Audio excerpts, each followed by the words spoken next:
जय माता दी, जय मां ललितांबिका। कैसे हैं आप सभी? मैं उम्मीद करता हूं आप सभी स्वस्थ होंगे और आनंदित होंगे। भगवती जगदम्बा की कृपा आप और आपके संपूर्ण परिवार पर निरंतर बरस रही होगी।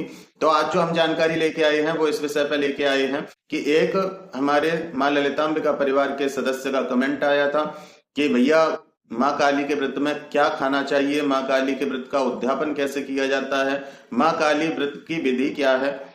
तो इसके विषय में एक वीडियो बनाइए।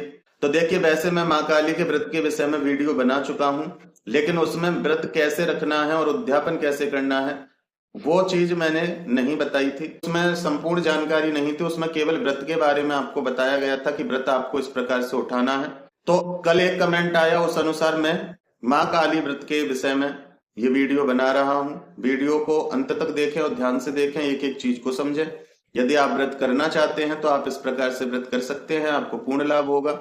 जानकारी पसंद आए वीडियो को एक लाइक अवश्य करें, कमेंट में जय माता दी लिखें। चैनल पर आप पहली बार आए हैं तो चैनल को सब्सक्राइब कर लें, क्योंकि मैं इसी प्रकार की रोचक और ज्ञानवर्धक जानकारी लेके आता रहता हूं। तो आइए वीडियो को शुरू करते हैं।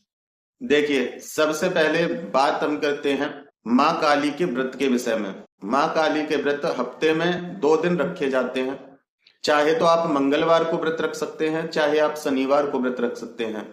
जब मंगलवार को व्रत रखा जाता है तो माँ काली की कृपा प्राप्त होती है, सुख शांति और सभी प्रकार से हमें रक्षा प्रदान होती है। लेकिन शनिवार को जब व्रत रखा जाता है तो हमारी नकारात्मकता नष्ट होती है, हमारे ऊपर यदि किसी प्रकार की तंत्र क्रिया है वो नष्ट होती है, हमारे ऊपर किसी भी प्रकार की नकारात्मकता है वो नष्ट होती है। तो जिन लोगों को माँ की कृपा चाहिए, जिन लोगों को माँ का आशीर्वाद चाहिए, जिन लोगों को अपनी रक्षा चाहिए, माँ का प्रेम चाहिए, तो वो मंगलवार को इस व्रत को कर सकते हैं। जिन लोगों को नकारात्मक समस्या है, चाहे वो किसी भी प्रकार से हो, चाहे वो शत्रु पीड़ा हो, तो आप शनिवार को इस व्रत को करें। स्नान से निवृत्त हो जाइए। उस दिन स्नान के जल में आप थोड़ी सी हल्दी डालेंगे, 1 चुटकी हल्दी डालिए, थोड़ा सा उसमें गंगा जल डालिए और आप स्नान कीजिए। इससे आपकी बाह्य शुद्धि हो जाती है, इससे आपकी बाह्य शुद्धि हो जाती है। उसके बाद आप लाल वस्त्र धारण करेंगे।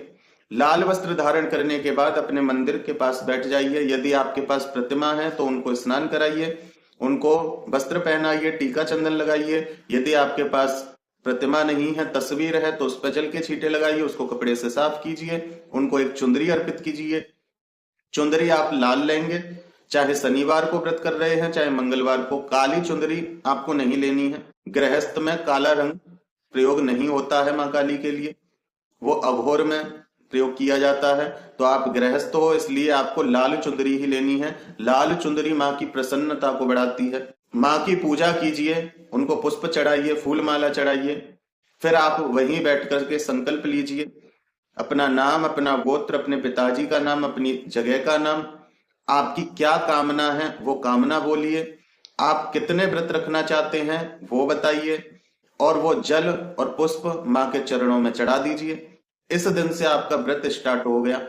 अब आपको एक मिट्टी का पात्र लेना है। मिट्टी के पात्र में एक कपूर प्रज्वलित कीजिए। एक कपूर प्रज्वलित करने के बाद 1 बतासा 2 लौंग माँ काली को ओम क्रीम कालिकाय नमः इस मंत्र से आप भोग दीजिए। भोग देने के बाद अग्नि के चारों तरफ जल डालिए और अनामिका उंगली से 3 छींटे जल के अग्नि के ऊपर लगाइए। इतना करने के बाद आपका व्रत यहां से प्रारंभ हो गया है। ध्यान एक चीज का रखिए कि आपको एक मीठा पान, लौंग इलायची का और एक अनार, ये माँ को भोग लगाना है।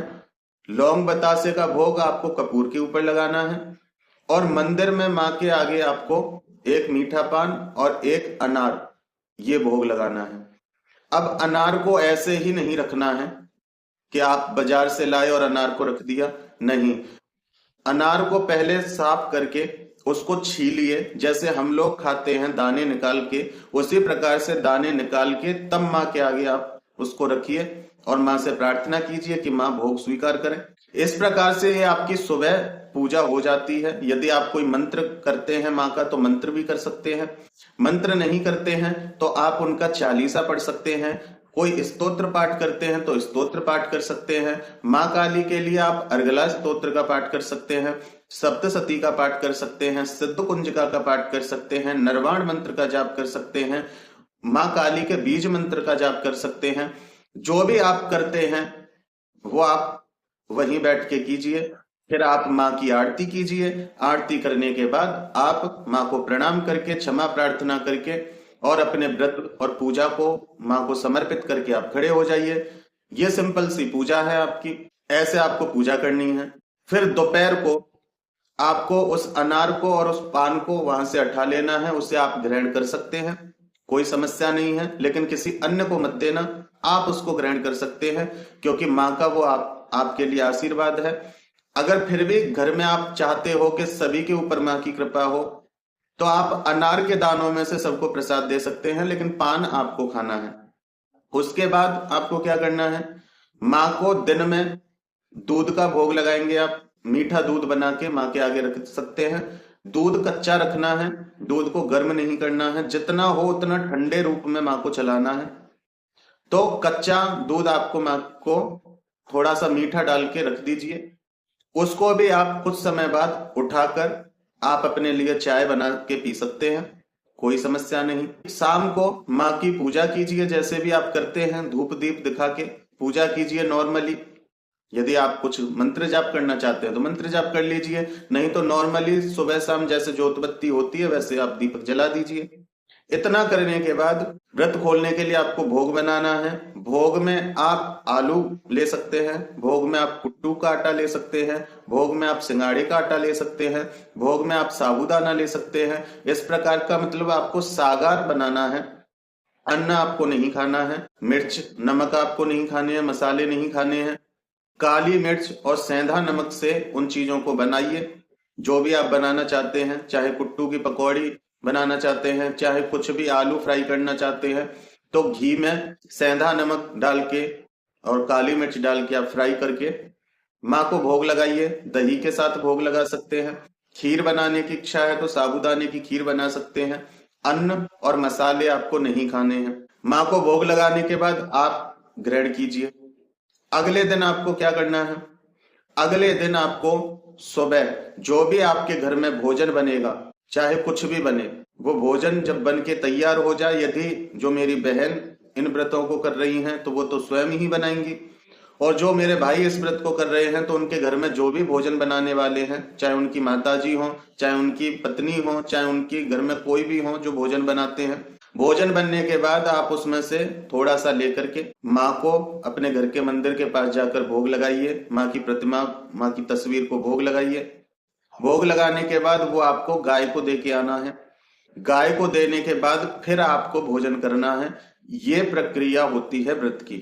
और जितना हो उतना माँ का नाम जाप करो। आप मन ही मन में जाप कर सकते हैं, चलते फिरते, उठते बैठते, खाते पीते। नाम जाप क्या, माँ काली माँ काली माँ काली, इस प्रकार से। और भाव ना शुद्ध रखिए, किसी का गलत मत सोचिए, किसी के लिए गलत करने की मत सोचिए।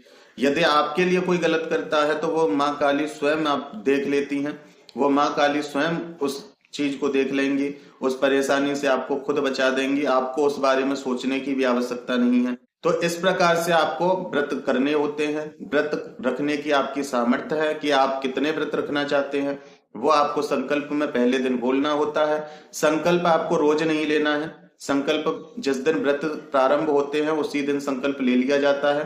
फिर उसके बाद इसी प्रकार से आपको व्रत रखने हैं। यदि आपने मंगलवार के व्रत उठाए हैं तो मंगलवार आपको व्रत रखने हैं। यदि आपने शनिवार के व्रत उठाए हैं तो आपको शनिवार व्रत रखने हैं। कपूर पे लौंग बतासे का भोग आपको सुबह देना है व्रत वाले दिन। उसके बाद सुबह पान और अनार का भोग लगाइए, दोपहर में दूध का भोग लगाइए, शाम को जो भी आप व्रत के लिए सागार बनाए उसका भोग लगाइए। तो इस प्रकार से आपको व्रत अपने पूर्ण करने हैं। जितने भी व्रतों का आपने संकल्प लिया है वो व्रत पूर्ण कीजिए। जो लोग खुले व्रत रखते हैं, मतलब कोई काउंटिंग नहीं करते हैं, जितने उनसे बन जाएं, जितनी माँ की कृपा हो जाए उतने व्रत वो रखना चाहते हैं, जब तक मन हो तब तक रखना चाहते हैं, तो इस प्रकार से आप संकल्प लें। जो लोग उद्यापन करेंगे इसका, जब उनके व्रत पूर्ण हो जाएंगे, जब उद्यापन करेंगे, तो उद्यापन कैसे करना है तो ध्यान से सुनिए। उद्यापन वाले दिन 9 कंजिकाओं के साथ एक लड़का आपको लेना है भैरव के रूप में, क्योंकि माँ काली के साथ भैरव चलते हैं। तो बटुक भैरव रूप में आपको एक बच्चे को भोजन कराना है 9 कंजिकाओं के साथ। एक आपको सुहागिन स्त्री लेनी है, यदि ब्राह्मणी हो तो बहुत अच्छी बात है, नहीं तो आप किसी ऐसी महिला को ले सकते हैं, आपके घर की ना हो लेकिन आपके लिए वो मान पक्ष में हो, जिससे कि आप उसको कुछ प्रदान करें तो आपको पुण्य मिले। और यदि आपके नजर में ऐसा कोई नहीं है, कोई ब्राह्मणी भी नहीं है या कोई ऐसी महिला नहीं है, तो आप एक साड़ी, 16 श्रृंगार, एक पानी का नारियल किसी भी काली मंदिर में चढ़ा के आ सकते हैं। जब कंजिका पूजन करेंगे तो ये सब सामग्री आपको अपने पास लेके बैठनी है। एक उपले को जलाकर उस पर घी हवन सामग्री चढ़ा करके माँ काली का आवाहन करना है। माँ काली का आवाहन करने के बाद आपको भोग लगाना है। 8 पूड़ियों पर हलवा चना रखकर आपको भोग लगाना है माँ काली का। देखिए, इसमें वही चीजें बनाई जाती हैं जो कंजिका पूजन में बनाई जाती हैं, तो आप वही चीजें बनाएं। खीर, पूड़ी, सब्जी, हलवा, चना, ये चीज बनाएं। एक थाली लगाइए और उस थाली में से उस उपले के ऊपर माँ को भोग लगाना है 5 बार। सब चीज से लगाइए और माँ काली को समर्पित कीजिए। माँ काली को साड़ी, श्रृंगार, नारियल अर्पित कीजिए। अर्पित करने के बाद फिर माँ की आरती कीजिए और माँ से प्रार्थना कीजिए कि माँ, मैंने जो आपके व्रत रखे थे, यदि उनमें कोई मुझसे भूल हुई हो, कोई गलती हुई हो, मुझे क्षमा करें, मेरे ऊपर कृपा कीजिए। तो इस प्रकार से आप प्रार्थना कर सकते हैं, अपने परिवार की रक्षा मांग सकते हैं। आप जो भी चाहते हैं वो आप उनसे प्रार्थना कर सकते हैं। इतना करने के बाद माँ की आरती कीजिए। आरती करने के बाद फिर आपको कंजिकाएं बिठानी है। 9 कंजिका, 1 लांगुर, सुहागिन स्त्री है, ब्राह्मणी है तो उनको भी बिठाइए। सबको भोजन कराइए। भोजन कराने के बाद सबको कुमकुम का टीका कीजिए। कंजिकाओं के लिए जो भी आप लेके आए हैं वो कंजिकाओं को प्रदान कीजिए। और जो बच्चा आपने बिठाया था बटुक भैरव रूप में, यदि आप उसको वस्त्र प्रदान कर सकें तो बहुत अच्छी बात है। यदि आप वस्त्र नहीं प्रदान कर सकते तो एक लाल कपड़ा उसको उड़ा सकते हैं। और जो महिला भोजन के लिए बैठी हैं उन महिला को वो सामान देना है, साड़ी, श्रृंगार, जो आपने माँ को समर्पित किया है। यदि आप इस प्रकार दे रहे हैं तो उस नारियल को आपको घर ही फोड़ना है, नारियल उनको नहीं देना है। और यदि आप किसी मंदिर में दे के आ रहे हैं, आपको कोई ऐसी महिला, कोई ऐसी स्त्री नहीं मिल रही है, आप किसी मंदिर में पहुंचा रहे हैं उस सामान को, तो फिर नारियल आप साथ लेके जा सकते हैं। साड़ी, श्रृंगार माँ को चढ़ा सकते हैं, नारियल आप माँ को मंदिर में चढ़ा सकते हैं। यदि आप घर पे किसी महिला को ये दे रहे हैं तो नारियल को आप अपने मंदिर के सामने पूजा करते ही समय फोड़ दीजिए और उसका भी प्रसाद सबको अर्पित कीजिए। और वो जल जो नारियल से निकले उसके छींटे आप जोत पे लगा दीजिए। तो ये तो उनको करना है जिनको कोई ब्राह्मणी मिल गई है या कोई उनकी ननद है या कोई ऐसी सदस्य हैं जो उनके लीन में है, जो मान पक्ष में है, जिनको वो अर्पित कर सकते हैं। लेकिन जिनको नहीं ऐसा कोई मिलता है तो मंदिर में ले जाए। अब जो मेरे भाई इस प्रयोग को करेंगे और या मेरी ऐसी बहन इस प्रयोग को कर रही हैं जो अविवाहित हैं, जिनका विवाह नहीं हुआ है, तो वो यहाँ साड़ी, श्रृंगार समर्पित मंदिर में ही करेंगी।